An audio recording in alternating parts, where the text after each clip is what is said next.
नमस्कार, मी दिव्या. तरुण भारत संवादच्या आजच्या बातमीपत्रात आपलं स्वागत. सगळ्यात आधी एक नजर टाकूया आजच्या टॉप 3 हेडलाईन्सवर. मलकापूर येळवण जुगाई मार्गावर उचत हद्दीत भीषण अपघात, रस्त्याने जाणारा अज्ञात वाटसरू जागीच ठार. कोल्हापुरात देशातील पहिली तृतीयपंथीयांची आपत्ती व्यवस्थापन टीम तयार, आगामी पावसाळा आणि महापुराच्या पार्श्वभूमीवर विशेष तयारी. आणि सोळांपूरला धास्ती लावणारं ते पिसाळलेलं वानर अखेर अचानक बेपत्ता.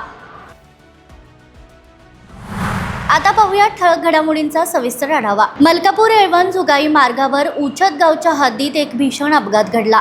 पुण्याहून गोव्याच्या दिशेने जाणारी एक 4 चाकी गाडी रस्ता सोडून थेट ओढ्यात कोसळली. या दुर्घटनेत रस्त्यावरून जाणारा एक अज्ञात वाटसरू गाडीखाली आल्याने जागीच ठार झाला. आज पहाटेच्या सुमारास हा अपघात झाला असून कार चालक सिद्धेश मधुसूदन सालंकर याच्यावर शाहूवाडी पोलीस ठाण्यात गुन्हा दाखल करण्यात आलाय. पोलीस सध्या मृत व्यक्तीची ओळख पटवण्याचे काम करत आहेत.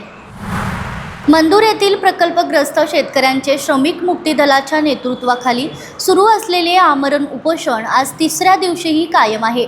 मंत्रालयात पुनर्वसन, पाटबंधारे आणि वनमंत्र्यांसोबत अंतिम निर्णय झाल्याशिवाय आंदोलन मागे घेणार नसल्याचा निर्धार आंदोलकांनी व्यक्त केलाय. आचारसंहितेनंतर यावर तातडीने बैठक घेण्याचे मंत्र्यांनी मान्य केले असून आमदार सत्यजित देशमुख यांनीही यासाठी सकारात्मक प्रयत्नांचं आश्वासन दिलंय. मंत्रालयामध्ये सुद्धा निवेदनं पोचली आहेत आणि मंत्रालयामध्ये गेलेले आमचे प्रतिनिधीसुद्धा त्या ठिकाणी तिथल्या अधिकाऱ्यांशी बोलणं त्यांचं चालू आहे आणि निवेदनं पूर्णपणे देऊन झालेली आहेत आणि चर्चा चालू झालेली आहे. लवकरात लवकर बैठक लागू शकेल अशी एक अपेक्षा निर्माण झालेली आहे.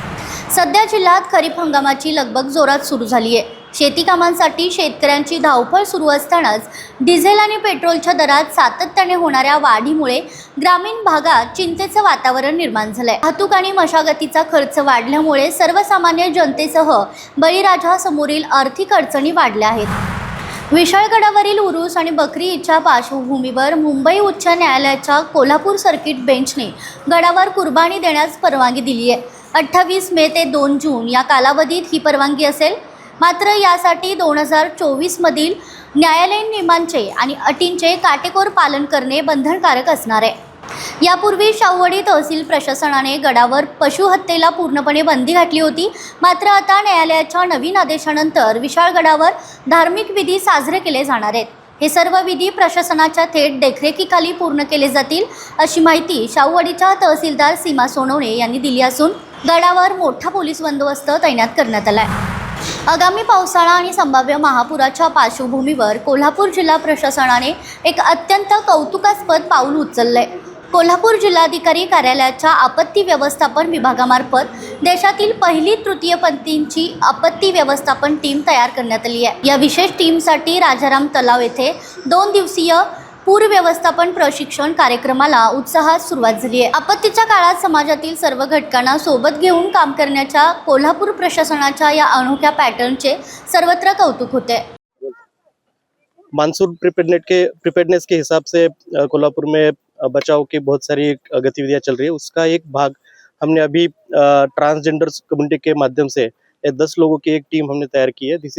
ये हमारी पहली पहल है जिसमें कोल्हापुर जिले में उनको ट्रेन किया जाएगा और उनको सक्षम बनाया जाएगा कि कोई भी आपदा आए उसके लिए वो हमेशा तैयार रहेंगे. कोल्हापुर हमेशा इंक्लूसिवनेस और इंक्लूसिवनेस के लिए हमेशा जाना जाता है. सबसे पहले महिलाओं की टीम यही बनी थी और ये पहली पहल है कि जहाँ पे ट्रांसजेंडर कम्युनिटी को साथ में लेके उनके साथ एक रेस्क्यू टीम हमने बनाई है. उनको अच्छे तरह से ट्रेनिंग दिया गया है और फ्यूचर में जितनी भी आपदा आएगी उसमें उनका बहुत बड़ा सहकार्य रहेगा. शाहूवाडी तालुक्यातील ग्रामीण भागातील शेतकरी कुटुंबातील मुला मुलींनी जिद्द आणि चिकाटीच्या जोरावर पोलीस भरतीत मोठं यश संपादन केलंय. मलकापूर येथील तब्बल 35 विद्यार्थ्यांनी यावेळच्या पोलीस भरतीमध्ये यश मिळवलं असून त्यांच्या या यशामुळे संपूर्ण परिसरात आनंद उत्सव साजरा केला जातोय. गेल्या अनेक महिन्यांपासून पहाटेपासून सुरू होणारा कठीण सराव आणि अभ्यासाच्या जोरावर या विद्यार्थ्यांनी स्वतःला सिद्ध केले. ग्रामीण भागातील इतर तरुणांनाही यामुळे नवीन प्रेरणा मिळणार आहे. निकाल लागला. या निकालामध्ये तुमच्या अकॅडमीतील बऱ्याच मुलांनी यश मिळवलं. आतापर्यंत तुम्ही नेहमीच विजयाची पताका फडकवलेली आहे. शेतकऱ्याच्या मुलांनी आज यशाचा झेंडा फडकवला. काय वाटतं तुम्हाला याबद्दल? नक्कीच मला खरंच अभिमानाची गोष्ट वाटते. ही जवळपास सगळी मुलं कष्टकऱ्यांची मुलं आहेत. वर्षभर मुलांनी आपल्या आई वडिलांना समोर ठेवून त्यांच्या संस्कारांना समोर ठेवून पोटाला कष्ट करून दिवस काढलेले आहेत आणि यश मिळालेलं हे त्या मुलांची मेहनत, त्यांच्या आई वडिलांचे कृपा आशीर्वाद याचा आहे. आणि प्रभातचं नेहमीच ग्रामीण भागातली मुलं घडवण्यात मोठं यश राहिलेलं आहे आणि हीच जोडधोड आमची नेहमीच पुढे चालू राहील. राधानगरी तालुक्यातील सोळांपूर येथे गेल्या काही दिवसांपासून दहशत निर्माण करणारे पिसाळलेले वानर अखेर अचानक बेपत्ता झाले. सलग 5 दिवस गावात अक्षरशः धुमाकूळ घालून जवळपास 70पेक्षा जास्त नागरिकांना जखमी करणाऱ्या या वानरामुळे गावात लॉकडाऊन सदृश्य परिस्थिती निर्माण झाली होती. पण सकाळपासूनच ते कोणालाही दिसलं नसल्याने वनविभागाच्या रेस्क्यू टीमसह ग्रामस्थांनी सुटकेचा निश्वास टाकलाय. तर या होत्या आजच्या जिल्हाभरातील ठळक घडामोडी. अशाच वेगवान आणि अचूक अपडेटसाठी पाहत रहा तरुण भारत संवाद कोल्हापूर. चॅनेलला सबस्क्राईब करा, बेल आयकॉन क्लिक करायला विसरू नका. पुन्हा भेटूया उद्याच्या बातमीपत्रात. तोपर्यंत नमस्कार.